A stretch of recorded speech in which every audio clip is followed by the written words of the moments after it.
Hello everyone. In this video I will show you how to connect Stripe to Base44. The first step is to enable server-side capability in your Base44 app. This feature requires the builder plan or higher. Open your app in the Base44 editor. From there, go to Dashboard, then Settings, and select App Settings. Look for Backend Functions and click Activate.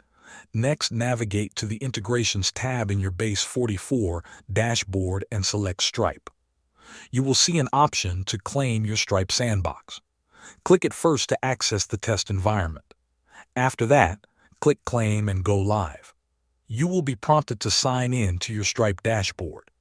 Follow the on-screen instructions to authorize Base44 to connect with your Stripe account. The final step is to add your live API keys from Stripe. Log into your Stripe dashboard. Click on the settings icon in the top right corner. From the menu, select Developers. Then click on Manage API Keys. You will see your live publishable key and live secret key. Copy both of these keys. Return to Base44, go back to Integrations and select Stripe. Click Add your live API keys from Stripe. Paste the publishable key and secret key into the correct fields. Make sure both keys are correct and then click Save API Keys. After completing these steps, your Base44 app is now connected to Stripe. Thanks for watching.